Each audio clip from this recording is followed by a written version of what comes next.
Ողջույն սիրելի հայրենակիցներ, եթերում Նոյան Տապանն է։ Եվ այժմ մենք զրուցելու ենք Միացյալ Նահանգների Stonehill College-ի Ռիչարդ Ֆինեգանի անվան միջազգային հարաբերությունների եւ քաղաքագիտության պատվավոր պրոֆեսոր Աննա Օհանյանի հետ։ Ողջունում եմ սիրելի Աննա, շատ շնորհակալ եմ, որ կապվել եք մեզ հետ։ Շնորհակալություն հրավերի համար Գայանե։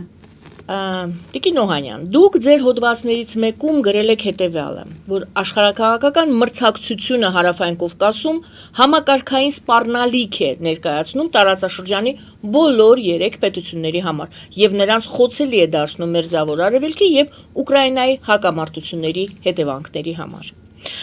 Առաջին հարցս հետևյալն է. ինչ մրցակցության, աշխարհաքաղաքական մրցակցության մասին եք նշում Հարավային Կովկասում դուք։ Ես կառաջարկեմ դիտարկենք Միացյալ Նահանգների, Եվրամիության, Ռուսաստանի ակնկալիքները այս տարածաշրջանում եւ ինչ է այժմ տեղի ունենում Հարավային Կովկասում, մասնավորապես Վենսի այցից հետո։ Համեցեք։ Շնորհակալություն հրավերի համար եւ խորը հարցի համար Գայանե։ Աշխարհաքաղաքական այդ մրցակցությունը սա նորություն չէ։ Ուղղակի Սառը պատերազմի վերջից հետո Ռուսաստանի ավելի ռևիզիոնիստ դիրքորոշում ընդունելուց հետո եւ ամենակարևորը Ռուսաստանի պատերազմ Ուկրաինայից հետո սա փաստորեն սկսեց շատ բաներ փոխեց այն առումով, որ արդեն անշուշտ կան մեկ պատերազմ Եվրոպայում, մեկ ուրիշ պատերազմ, որը նոր չի, այսինքն միջին արևելքում, որը կոնֆլիկտային կլաստեր է, երկու պատերազմներն որպես կոնֆլիկտային կլաստերներ, կոնֆլիկտային օջախներ, անշուշտ ռիսկեր են պարունակում, այն առումով, որ ամրացնում են բռնությունը որպես գործիք, տնտեսական կապերի վրա կարող են ազդել, ինֆրաստրուկտուրային կապերի վրա, անցանելիության վրա կարող են ազդել եւ այդ հատկապես միջին արևելքից եթե կոնֆլիկտը Հարավային Կովկաս տեղափոխվեց, դա 3 պետությունների համար սպառնալիք է այն առումով, որ նրան 3-ն էլ անկախ նրանից, թե Ադրբեջանը ինչպես է հոխորտում, Ադրբեջանն էլ Հայաստանի նման փոքր պետություն է եւ Վրաստանին, այսինքն միջազգային համակարգի մեջ։ Այսինքն այդ առումով նա շահագրգիռ է սահմանների անձեռնամխելիության, պատերազմը հսկա ռիսկեր է պատերազմը ցանկացած պատերազմ ռիսկեր է պարունակում ցանկացած փոքր պետությունների համար եւ այս դեպքում նաեւ Ադրբեջանի համար։ Այսինքն այս առումով 3 պետություններն էլ շահագրգռված են, որպեսի շահագրգռված պետք է լինեն, որպեսի Հարավային Կովկասը որպես ռեգիոն ինքնուրույնություն ձեռք բերի, ամրանա որպես համակարգ, որպեսի կարողանան այս գերտերությունների ճնշման կիզակետը ճիշտ կառավարել։ Եվ նաև եթե նայում եք քարտեզին, բարեբախտաբար Հարավային Կովկասը հատկապես չնայած որ Արցախի էթնիկ զտումից հետո Ղարաբաղի պատերազմից հետո այս վերջի քանի տարիներին հարաբերակ ստաբիլ վիճակում է եւ Իրան-Իսրայել, Իրան-Ամերիկա լարվածությունների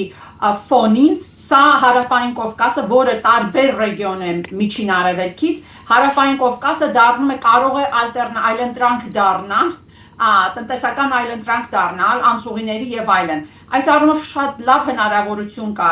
Հարավային Կովկասի ստաբիլությունը առաջ մղելու, որից կախված են 3 պետությունների կայունությունը, ոչ միայն Հայաստանինը, ոչ միայն Վրաստանինը, այլ նաեւ Ադրբեջանինը։ Այդ կոնտեքստում եթե նայենք, Ամերիկա գերտերությունների հիմնականը Ամերիկա եւ Չինաստանն է, բայց այստեղ հետաքրքիրն այն է, որ աշխարհը մնում է միաբևեռ, այսինքն բազմաթիվ հետազոտություններ արդեն ցույց են տալիս, որ Ամերիկայի Միացյալ Նահանգների դիրքը դեռ չի փոխվել, այն առումով ամենահզոր բազմաթիվ լծակներով ամենաառաջ հզոր պետություն է, միաբևեռ է համակարգը դեռ, բայց դա նաև Ամերիկայի Միացյալ երկրորդ տենդենսն այն է, որ Ամերիկայի Միացյալ Վաշինգտոնը սկսել է գործել միջազգային կառույցներից դուրս, այսինքն նախընտրում է ինքը առանց այդ կառույցների հետ աշխատելու ալտերնատիվ կառույցներ ստեղծել եւ այդ նորմերը չեն սահմանափակում միջազգային նորմերը չեն սահմանափակում Ամերիկայի վարքը սա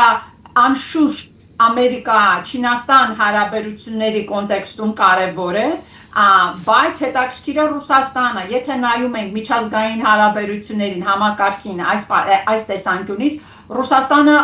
թուլացող պետություն է եւ հատկապես հարավային Կովկասում չնայած որ բազմաթիվ լծակներ ունի բայց այս գերտերությունների ֆոնին Ռուսաստանը շատ հետ է մնացել թե տեխնոլոգիաների արդյունավետությունից նորարարություններից նավթի գինը քանի որ ընկնում է կախված է նավթից բնական ռեսուրսներից այսինքն Ռուսաստանի տնտեսությունը հատկապես պատերազմի պատճառով շատ խորը անկման մեջ է արդեն տնտեսությունը սկսել է կտրուկ նվազել տնտեսության աճը չի 1% է հասել այս տարի եւ այդ պարագայում չնայած որ ռետորիկան Կրեմլինից եկող այդ դիսկուրսը որը միշտ ուժեղ է եղել Ռուսաստանը դիսկուրսի առումով դա ցույց չի տալիս անշուշտ բայց այս կոնտեքստում կասեի հարավային Կովկասում ինչ է կատարվում մենք տեսնում ենք հարավային Կովկասը դա փաստորեն բան է ցույց է տալիս թե ուրիշ ռեգիոններում Ամերիկան ինչպես է աշխատելու կամ նախընտրելու է աշխատել որ առաջին Ամերիկայի Միացյալ Նահանգները հետաքրքրված է եվրասիական մարտհամակով երկրորդը ինֆրաստրուկտուրային ուժը որպես միջազգային հարաբերություններում այս գերտերությունների գործիք կարծես թե Ամերիկան նոր սկսել է հասկանալ քանի որ ինֆրաստրուկտուրային գործիքների միջոցով Չինաստանն է ավելի խորը ավելի շատ աշխատել եւ հատկապես Հայաց Trip-ով սա մի ցուցիչ է որ Ամերիկան սկսել է աշխատել ավելի կարևորել ինֆրաստրուկտուրային ուժը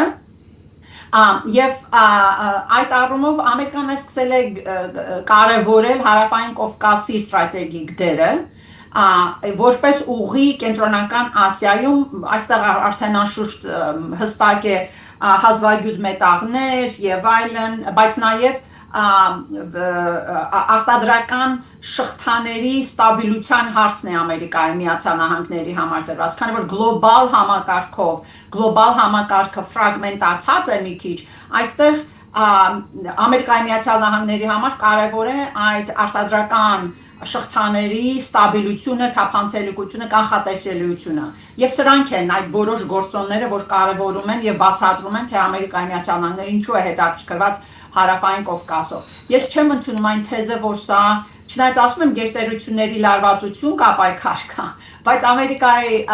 պետք է դա ասել հասկանալով նաեւ թե Ամերիկայի Միացյալ Նահանգները ինչ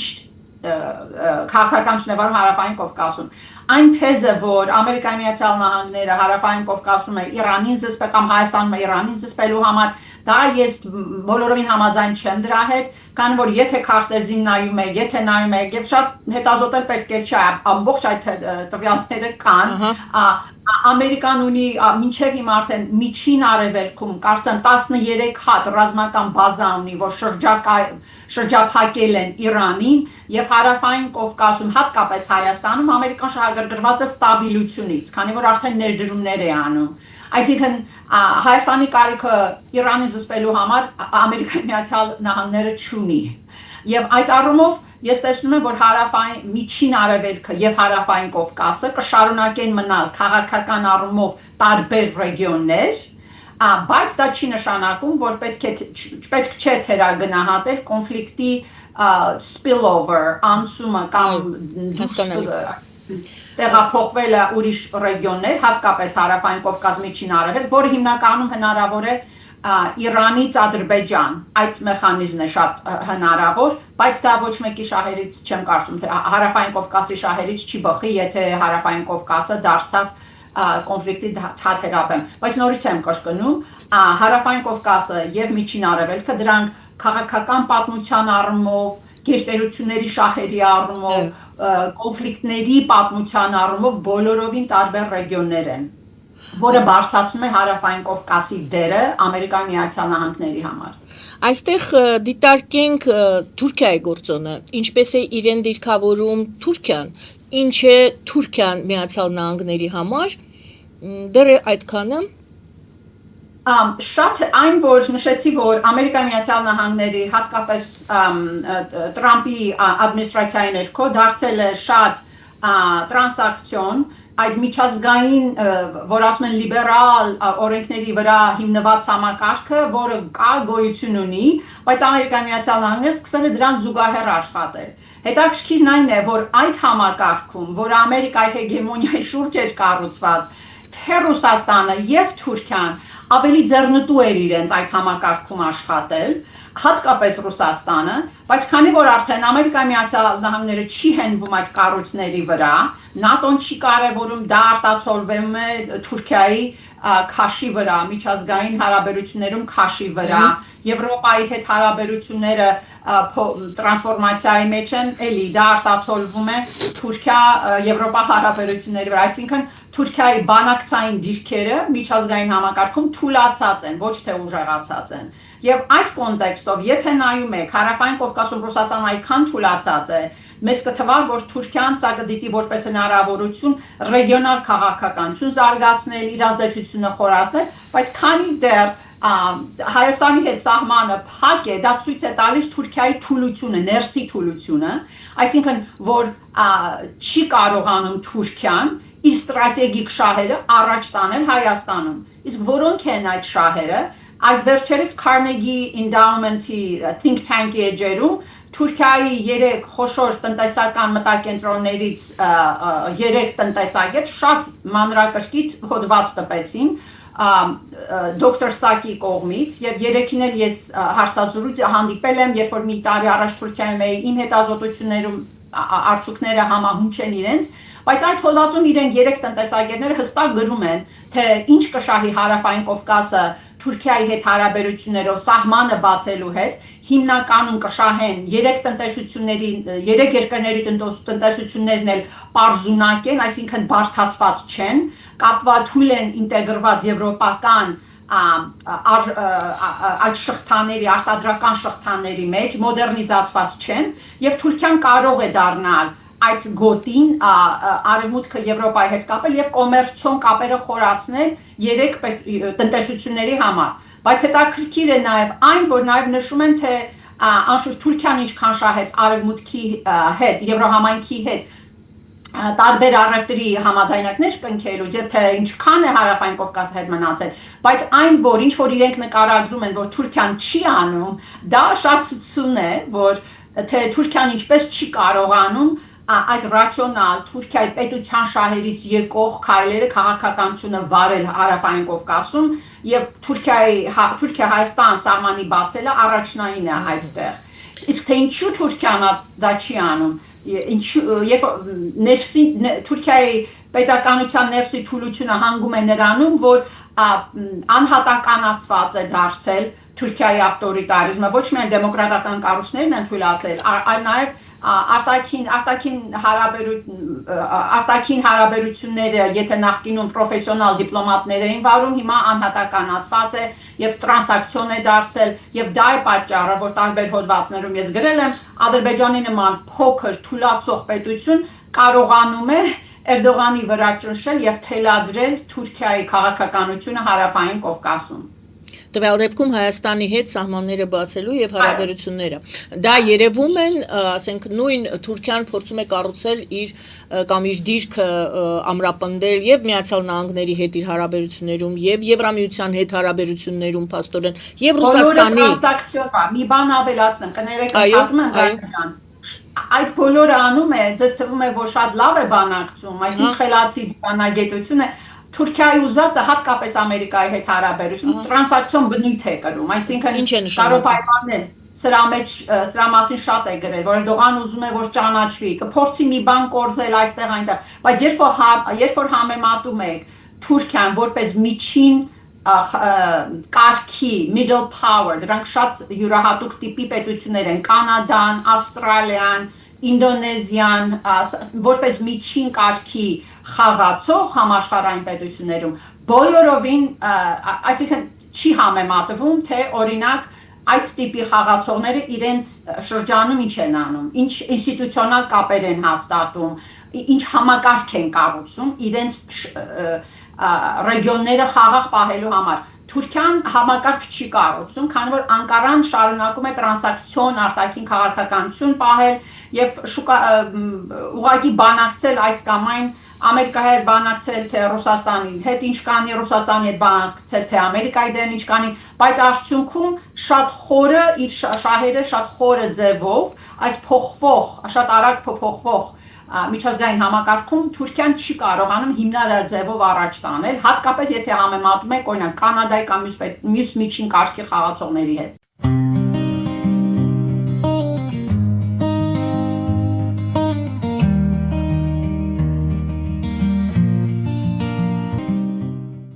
Ֆելիչե ժամանակակից ատամնաբուժական կլինիկա։ Այստեղ հարմարավետությունն ու խնամքն առաջնային են։ Այստեղ կիրառվում են ատամնաբուժական ամենաժամանակակից տեխնոլոգիաներ, ճշգրիտ ախտորոշում, արդյունավետ բուժում, նուրբ փորձառություն եւ անհատական մոտեցում։ Սկսած սովորական մանրուքներից մինչև առաջադեմ ընթացակարգեր, այստեղ դուք գտնվում եք բարձր որակավորում ունեցող եւ փորձառու ատամնաբուժական մասնագետների ձեռքերում։ Մեր բարեկամական եւ հյուրընկալ անձնակազմն այստեղ է յուրաքանչյուր այցը հաճելի դարձնելու համար։ Ֆելիչե, ձեր առողջ եւ ամենաերջանիկ շպիտը սկսվում է այստեղից։ Եկեք եւ բացահայտեք նորարարության փորձագիտության եւ կարեկցանքի կատարյալ համադրությունը։ Վաճառվում է գերմանական հնաոճ դաշնամուր 1892 թվականի արտադրության ֆոն Մուրբախ, գտնվում է գերազանց վիճակում, կինը 15000 ԱՄՆ դոլար։ Հեռախոսահամար 094 115 310։ Երևան փոստը Գրանադա Հյուզում տեղեկացնում է։ Դրամական փոխանցումներ 1%-ով։ Օդանավով 1 փաունդը 2.99։ Նավով ուղարկեք 1 արկղ, երկրորդ արկղը անվճար։ Ավտոմեքենաների փոխադրում անհավատալի արժեքներով։ Ինչպես նաև կահույք եւ մեծ չափի բեռների փոխադրում։ Ջակփաթ հագուստի խանութը երկրորդ մասնաճյուղն է բացել Գլենդելի սրտում, որտեղ կարող եք ձեռք բերել եվրոպական եւ ամերիկյան ընտիր հագուստեղեն, կոշկեղեն, աքսեսուարներ, պայուսակներ ամենահարմար արժեքներով։ Նաեւ կարող եք ցանկացած ապրանք պատվիրել եւ ձեռք բերել կարճ ժամանակում։ Ջակփաթի Գլենդելի հասցեն է 1135 North Pacific Avenue, հեռախոս 818 813 2252։ Ջակփաթ հագուստի լավագույն կենտրոնը Գլենդելում։ 60-ից ավելի ճանաչված եվրոպական բրենդների ինքնատիպ, չկրկնվող եւ մատչելի ընտրանին Fortuna Home and Country House խանութ սրահում։ Նորավոճ սպասք եւ կահույք հորեկա բնագավառի համար, տեքստիլ, տնտեսական ապրանքներ, ամեն ինչ գեղեցիկ կյանքի համար։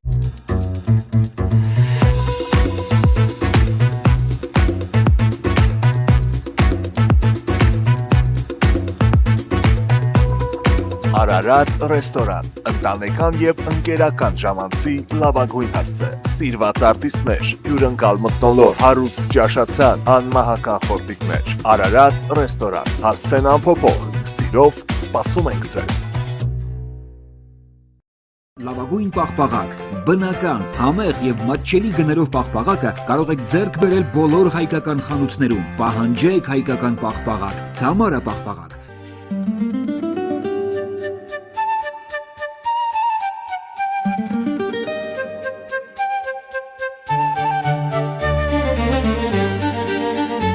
Նոյան տապան տպարան, Նոյան տապան հրատարակչություն, շարվածքից մինչև տպագրում, զանգահարեք, գրեք, այցելեք, միասին պատրաստենք ձեր գիրքը, ամսագիրը կամ թերթը, որտեղ նշվելու է, տպագրված է Նոյան տապանում։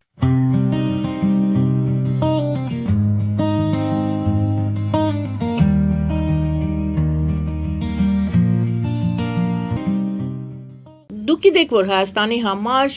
շատ զգայուն է Թուրքիայի հետ հարաբերությունների հարցը, ընդհանրապես Թուրքիայի քաղաքականության հետ կապված հարցերը, եւ ասենք հասարակության մեջ ես պարզ լեզվով եմ ասում, հասարակության մեջ կարծիք կա, ես կխնդրեմ այդ կարծիքի վերաբերյալ ձեր վերաբերմունքը, դա երևի գուցե այսպես պրոֆեսիոնալ չէ, այդպես ձևակերպումը տալ, բայց ես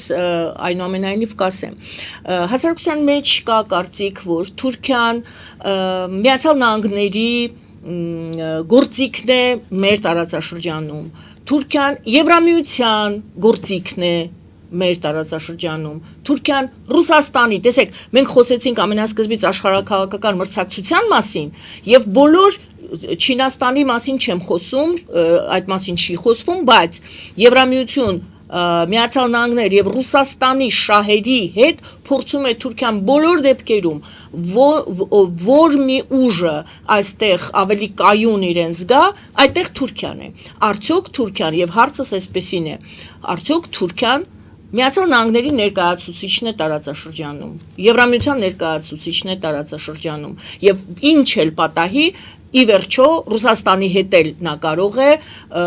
քաղաքականությունը համահունչ սարքել եւ ի վնաս տվյալ դեպքում Հայաստանի գործել։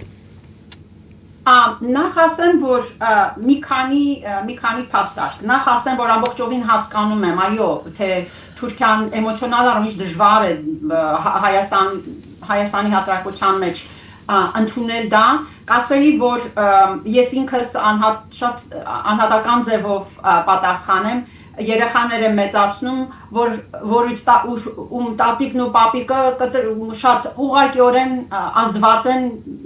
գենոցիդից, այսինքն այդ տրավման անշուշտ տեղափոխվում է սերունդների միջոցով եւ դա մի բան է, որի հետ պետք է Հայաստանի հասարակությունը, ժողովուրդը եւ նաեւ քաղաքական հասարակությունը սկսի հաշտվել այն առումով, ոչ թե հաշտվել, այլ հասկանա ինչպես դա այդ պատմությունը պահել, խորը հասկանալ, բայց դրան զուգահեռ կառուցել ստրատեգիկ հարաբերություններ այս Թուրքիայի հետ, որպես ռեգիոնալ խաղացող։ Այսինքն Հայաստանը որպես պետություն եւ հայ հասարակությունը, չեմ ուզում լեկցիա կարդալ հայերին, անշուշտ սա շատ անհատական է, բայց դիվանագիտությունը գոնե ասենք պիտի կարողանա երկու ռեսերի վրա աշխատել։ Մեկը միջազգային հարաբերությունների, միջազգային իրավունքի ռեսերն են, միջազգային իրավունքի նորմերի խորացման ռեսերն են, մյուսը ստրատեգիան, միջազգային Հայաստանը ինչպես է հասկանում իր անվտանգության շահերը, այսինքն դիվանագիտությունը պիտի կարողանա այդ երկու ռեսերի վրա աշխատել։ Ինչ վերաբերում է Թուրքիան գործիքի այս կամ այն պետությանը, Թուրքիա-Ռուսաստան հարաբերությունը, քանի որ տրանզակցիոն է, դա Էրդողան-Պուտին հարաբերություններ են, եւ այստեղ անշուշտ ես ամբողջովին տեսնում եմ հնարավորություն, որ գործարք կազմեն եւ Հայաստանի շահերը ոչ օգուտ Հայաստանի շահերին, բայց դա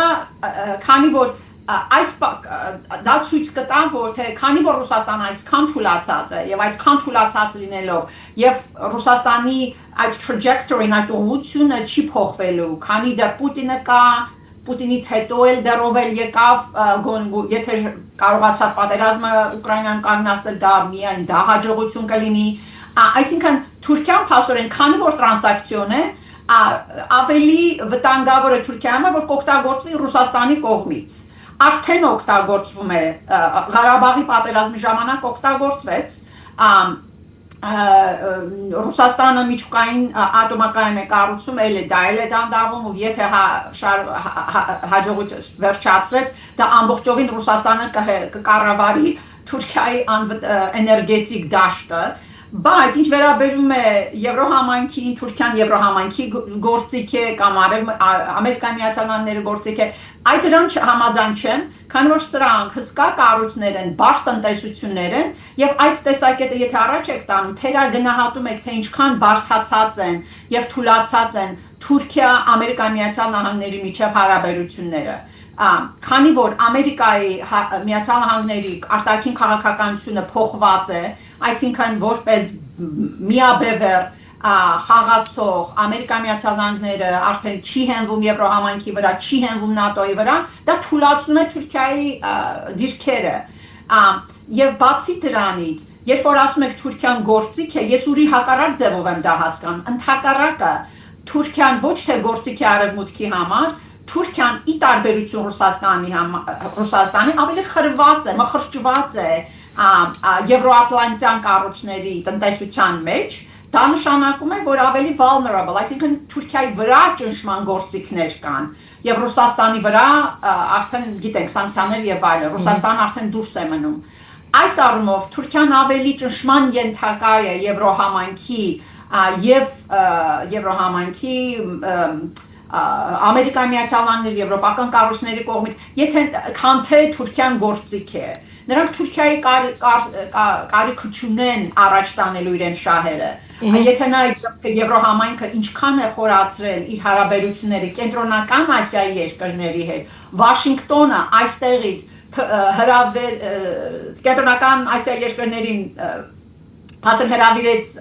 Սպիտակ տուն առանց Թուրքիայի։ Թուրքիան այնտեղ ներկա չէ, չնայած որ Կենտրոնական Ասիան համարվում է Թուրքիայի համար կարևոր ռեգիոն, այդ պանթուրքիզմի եւ այլն։ Այսինքն թե Եվրոհամայնքը եւ թե Ամերիկայի Միացյալ Նահանգները կարողանում են խորացնել իրենց ազդեցությունը Հարավային Կովկասի եւ Կենտրոնական Ասիա մինչեւ Թուրքիային շրջանցելով։ Եվ այստեղ եթե Թուրքիայում ներսում պետական կառույցները այսքան թուլացած չլինեին, Թուրքիան ավելի զուգընթաց այս տենդենսներին, այս process-ներին զուգընթաց կաշխատեր, քան թե հիմա Ադրբեջանի պոչն է բռնել, քանի որ տրանսակցիոն շատ անհատական հարաբերություններ են։ Եվ մի մոռացեք, որ Թուրքիան նաև ներսից թուլացած է, քանի որ անընդհատ արդեն տարուց ավելի է ցույցեր են։ Թուրքիան ցույցերի մեջ է, Վրաստանը ցույցերի մեջ է, Իրանը ցույցերի մեջ է, սրանք ինչ են ցույց տալիս։ Ցույց են տալիս, որ գերտերությունների այս փոխվող աշխարհամակարգի մեջ ամուր պետական կառույցներ ունենալը անհրաժեշտ է փոքր եւ միջին չափի պետություններին նավարկելու համար, այս գլոբալ փոփոխվող աշխարհամակարգում նավարկելու համար։ Եվ այս առումով Թուրքիան ներսից է թուլացած եւ դրսից է տրանսակցիոն է վարում իր քաղաքականությունը եւ այն, որ կարող է կապող դեր խաղալ Հարավային Կովկասի եւ Եվրոհամայնքի մեջ, այդ դերը չի խաղում։ Եվ Եվրոհամայնքը Թուրքիային շրջանցելով ուղիղ դուրս է եկել Կենտրոնական Ասիայի վրա։ Այդ չեմ ասում Թուրքիա, Չինաստան լարվածություն չի ասի, մրցակցությունը Կենտրոնական Ասիայում։ Այսինքն համոզիչ չեմ համարում, որ Թուրքիան գործիք է, ընդհակառակը Թուրքիայի արտաքին քաղաքականության այս ստրատեգիկ ռիսկերի առաջ է կանգնած իրենց պատճառով, այսինքն Անկարայի կառավարության պատճառով։ Հաջորդ հարցը աշխարհաքաղաքական մրցակցության մասին սկսեցինք խոսել, այդ թեմայի շրջանակներում մենք դեռ շարունակում էր զրույցը աշխարհաքաղաքական մրցակցություն Հարավային Կովկասում։ Արդյոք կարելի է համարել, որ Հայաստանը կարևոր օղակ է այժմ, քանի որ Ռուսաստանը դեռ լծակներ ունի Հայաստանի վրա, եւ մյուս կողմից Հայաստանը իր հարաբերություններն է ձևավորում եւ Միացյալ Նահանգների հետ առանձին, եւ Եվրամիության հետ առանձին։ Եվ եթե կա Հայաստանը կարևոր օղակ է, եթե համաձայն եք, եթե ոչ, այլ կերպ կպատասխանեք, եթե այո, արդյոք Ռուսաստանը պետք է ամեն ինչ անի, որպեսզի պահպանի իր ազդեցությունը Հայաստանի վրա։ Եթե այո, նշանակում է արդյոք, որ գալիք ընտրությունները եւ այս նախընտրական շրջանը եւ ընտրությունների արդյունքները պետք է որ լինեն Ռուսաստանի գոհացնող, Ռուսաստանը պետք է ընտրությունների միջոցով կարողանա պահպանել իր լծակները եւ ազդեցությունը Հայաստանի վրա։ Դեռ այսքանը։ Այն նախ ասեմ, որ այս պահին հատկապես TRIPS-ի համաձայնագրի ստորագրումից հետո Vance եւ այլ բոլոր զարգացումների ֆոնին Հայաստանը վերջապես հնարավորություն ունի հստակ գործիքակազմ ունի բարձրացնելու իր դերը Հարավային Կովկասում, նախկինում ամբողջովին մեկուսացված էր, եւ ոչ միայն Հարավային Կովկասում, այլ նաեւ Եվրասիական մայրցամաքի ֆոնին, որը ես դրա մասին հիմա գիտական աշխատության վրա եմ աշխատում, այդ կոնտինենտալիզմի արդյունքում էլ պետք է նայենք, որ այսինքն Հայաստանի դերը որպես պետություն կտրուկ բարձրացել է ոչ միայն սահմանների բացում, ռեգիոնի բացում, այլ նաև որ շատ կարևոր է այդ տեխնոլոգիական ինվեստմենտները, որ գալու են Ամերիկայի Միացյալ Նահանգներից, data center-ները եւ այլն, էներգետիկ անկախությունը եւ այլն։ Այսինքն դրանք Հայաստանին հնարավորություն են տալիս digital այս թվային դարաշրջանում դիրքավորվել, որը ոչ Ադրբեջան ունի, ոչ Վրաստան ունի։ Եվ Հայաստանն էլ ընտրություններից հետո շատ հստակ պարզ պիտի դառնա, թե ինչ պետականության հետևից պիտի գնա։ Այն, որ երկրորդ փաստարկը այն է, որ Ռուսաստան-Հայաստան հարաբերությունները եւ մինչեւ հիմա եղել են նեոկայսրական ֆոնի, այսինքն Ռուսաստանը եւ սա Ռուսաստանը ոչ միայն Հայաստանի, իր բոլոր նախկին պերիֆերիաները հիմնականում փորձել է կառավարել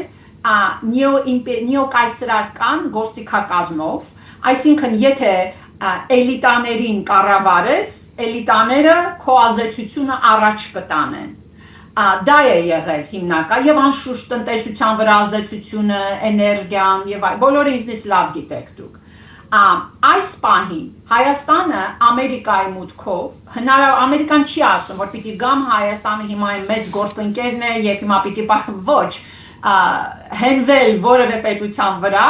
այս դարաշրջանում սխալ է եւ Հայաստանն էլ անշուշտ սովորել, այսինքն Սասունցի Դավիթ փնտրելը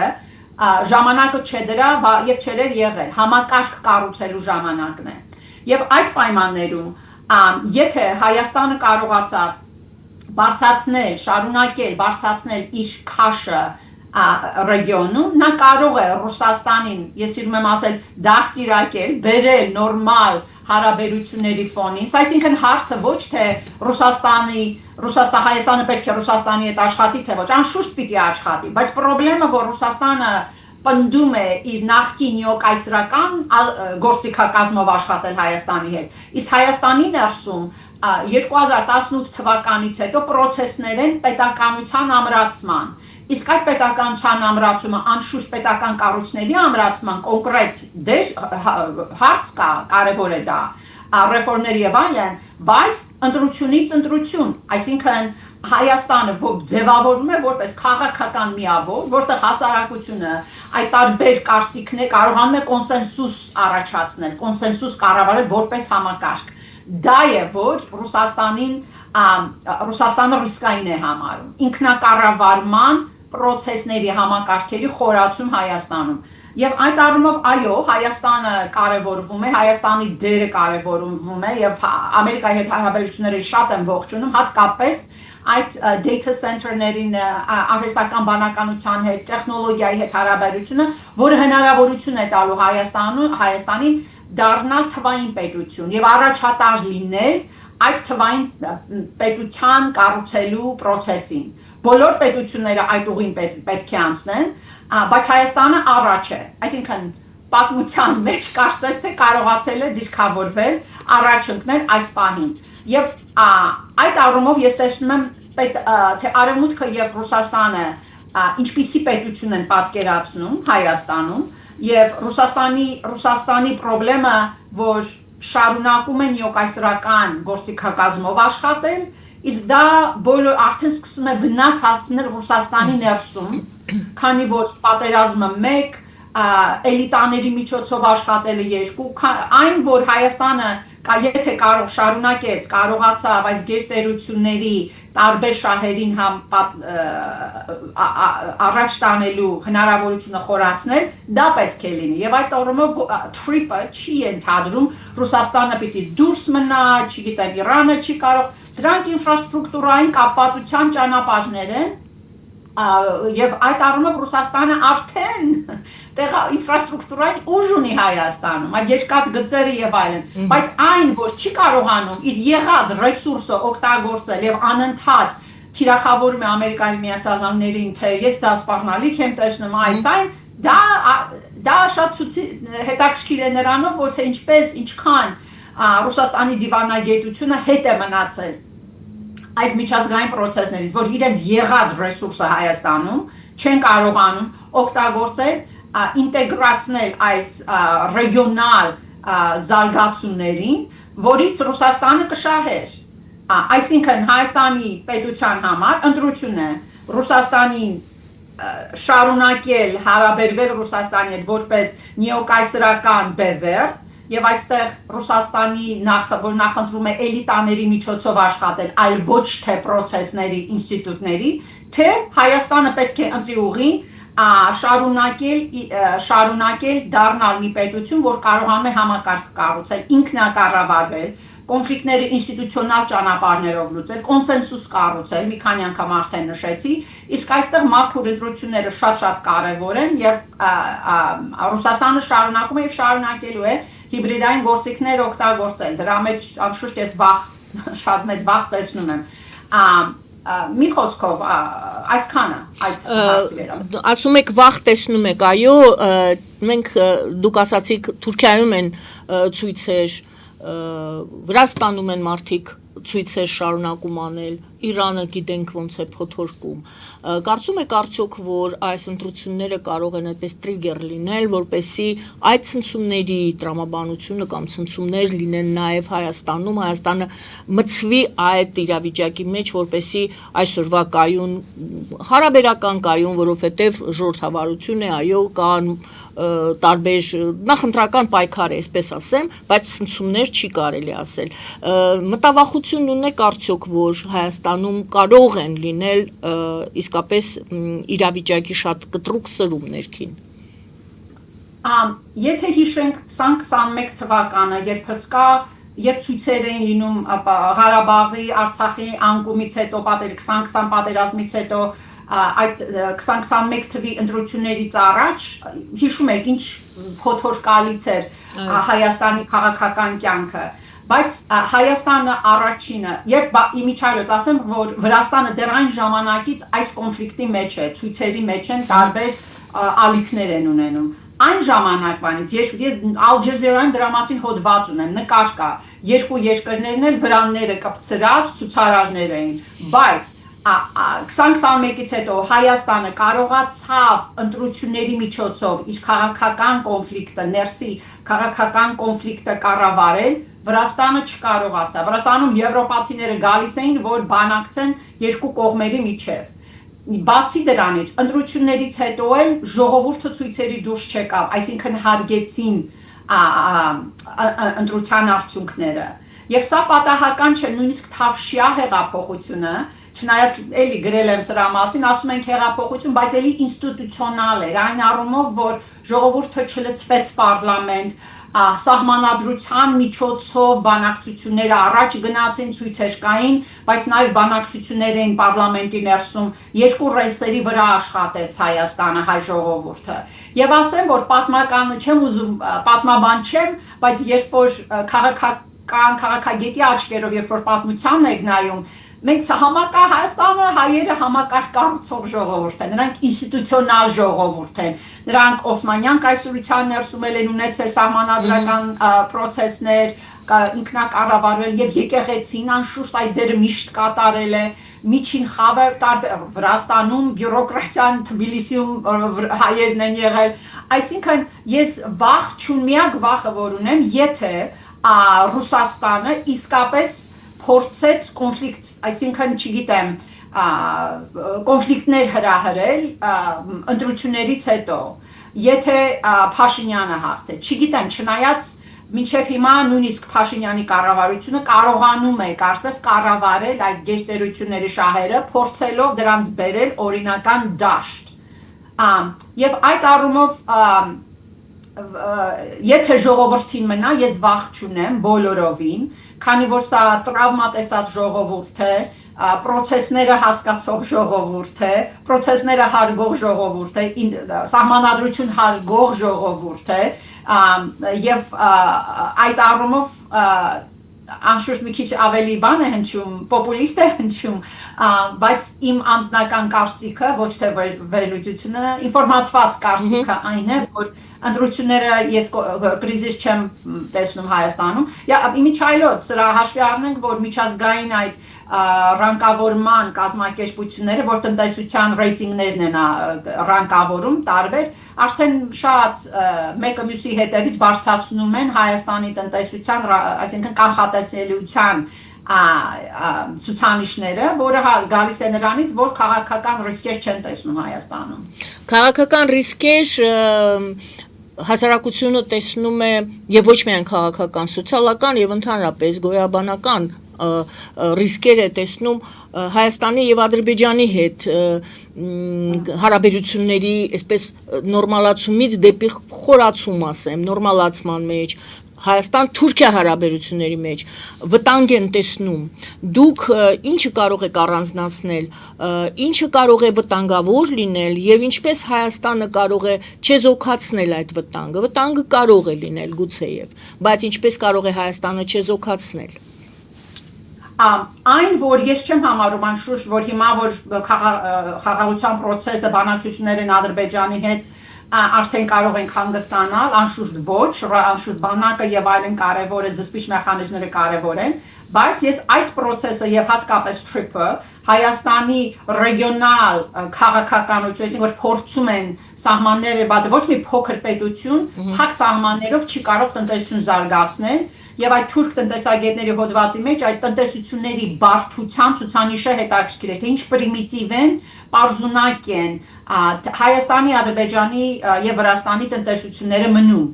Այսինքն ոչ մի Հայաստանի համար կենսական նշանակություն ունի ռեգիոնը բացելը, Վրաստանի, Ադրբեջանի, Թուրքիայի, Կենտրոնական Ասիայի լավ կապ ունենալ, դա պետք է լինի ուղղածիրը։ Դա նշանակում է, որ ինչքան կախվածություն, փոխկապակցվածություն առաջացնես Ադրբեջանի հետ, այդքան ներսից պատերազմի գինը դրանով բարձրացնում ես։ Քանի որ տնտեսական հարաբերությունների մեջ մտնելով Ադրբեջանի հետ, դու Ադրբեջանի ներսում խմբեր ես ստեղծում, որ արդեն քաղաքական առումով իրենց ձեռք չի տա պատերազմ, իրենց ձեռնտու չի լինի պատերազմը Հայաստանի հետ, քանի որ ֆինանսապես կտուժեն։ Հիմնական ռիսկը ռեգիոնում ես տեսնում եմ այն, որ Ադրբեջանը նավթային թուլացող երկիր է, այսինքն անցման նախաշեմին է, նա պետք է անցում կատարի ռեսուրսներից, rentier state-ը, վարձով ապրող պետություն է, քաղաքագիտության մեջ այդպես են ասում, rentier state, այսինքն ժողովրդից հարկեր չի հավաքում ու իր պետությունը աշխատացնի, նավթից եկած եկամուտներով է աշխատացնում հիմնականում։ Ադրբեջանը հիմա քանի որ նավթից եկած եկամուտները շատ արագ քչանում են, Ալիևը պետք է կարողանա տնտեսական այդ անկումը կառավարել, աճ ապահովել, եւ այդ առումով երկու սցենար է հնարավոր։ Մի կողմից տեսնում ես, լսում ես Ալիևին անդադ խոսում է տրանզիտներից, այսինքն հեշտ եկամուտի պետության բյուջեն լցնելու ուրիշ հեշտ եկամուտ է փնտրում, քանի որ ընտրություններ չկան ավտորիտար պետություններ, դրա համար է անդադ տրանզիտ, Հայաստանին Ալիևը եւ Իլելտան ձեռ են առնում, որ Հայաստանը ինչքան է վախենում կորիդոր բառից եւ այլն։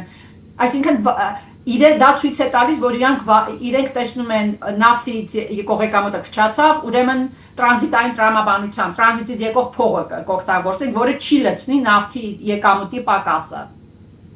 Այսինքն դա Ալիևին դնում է մի իրավիճակի մեջ, որ շահագրգիռ է դարձնում Ալիևին, ռեգիոնը բացել, տնտեսական աճ ապահովել եւ դա շատ խելացի ստրատեգիա է։ Երկրորդ սցենարը, որ ստրատեգիկ առումով ձեռնտու չի Ադրբեջանի համար, բայց չեմ բացառում, որ Ալիևը դրան գնա, ռազմականացնելու վտանգը դեռ կա։ Այսինքն, եթե չկարողացավ ցույցեր եղան Ադրբեջանի ներսում, որը շատ հավանական սցենար է, նա պիտի Հայաստանը շատ հեշտ թշնամի կերպար ունի, արդեն ինքը զարգացրել է Ադրբեջանի ներսում, կփորձի էլի Հայաստանը որպես թշնամիակ զարգացնել, էլի